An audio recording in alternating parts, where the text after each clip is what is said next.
Hello and welcome. This is going to be a compatibility video between Capricorn and Aquarius.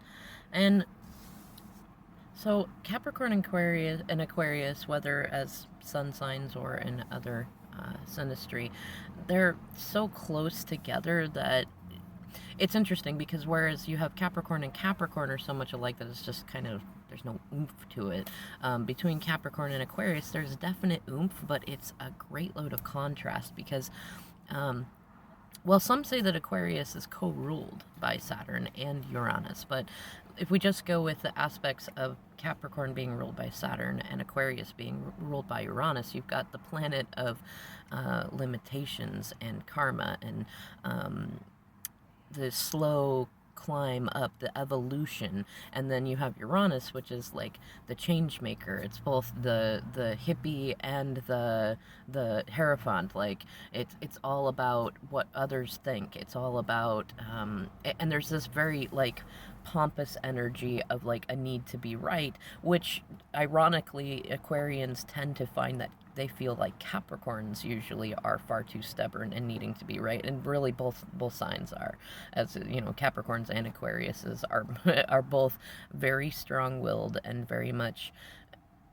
comfortable being in their own element and kind of being the dominant, so to speak. And so there can be some passion in there, especially if there is enough other elements in each person's chart to kind of create enough positive contrast. But typically, if you have a lot of Capricorn placements and you're looking at somebody with a lot of Aquarius placements, or vice versa, what you're looking at is likely that you're likely to be more repelled by each other.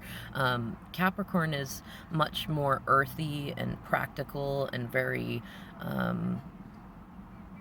I don't even know how to put it. Like, yeah, we're as because I am a Capricorn, we're very like we're much more happy to go with the flow, while Aquarius, being an air sign, is very much more about communication and kind of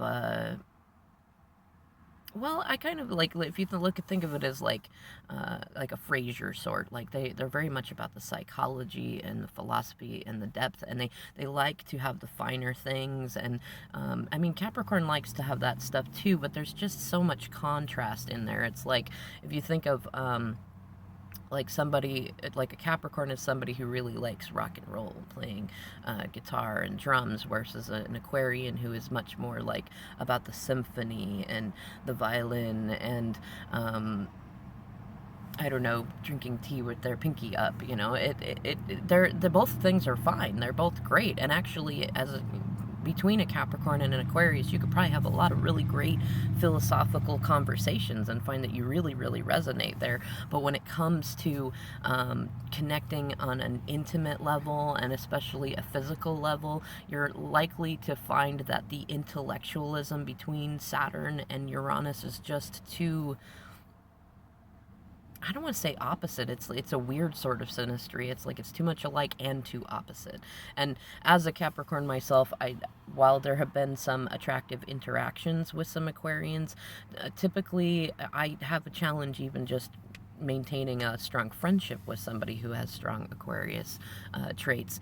And I mean, it's not really, it's hard to describe it. And I have this is kind of what I mean. Like, if you find yourself with someone and either, you know, you're a Capricorn and they have strong Aquarius placements, or you're an Aquarius and they have strong Capricorn placements, you'll probably not really be able to put your finger on what is it exactly that you just can't stand about each other. But that has been my experience, and from what I have seen from other people and in my research of it, it typically does go like that. And you might find an initial attraction, but it's really, I mean, think about the interaction between earth and air. Like, if you know, it's really, there's really not much. I mean, and the likelihood is when the air gets whipped up, you got kind of this hurricane thing going on, and it's tearing up the trees and the dirt and kicking things around, and Earth doesn't really like that. It needs it sometimes. We need to be kicked up so that new life can come in, but it's not fun. And likewise, whereas the wind may want to get playful and go, and say, here, let's go here, let's travel. A tree does not travel very far. It can carry the seeds. right? But it's not going to take the tree. All right, well, I hope that made some sort of sense. Please let me know in the comments below if you have any questions or feedback, and I'll catch you in the next video.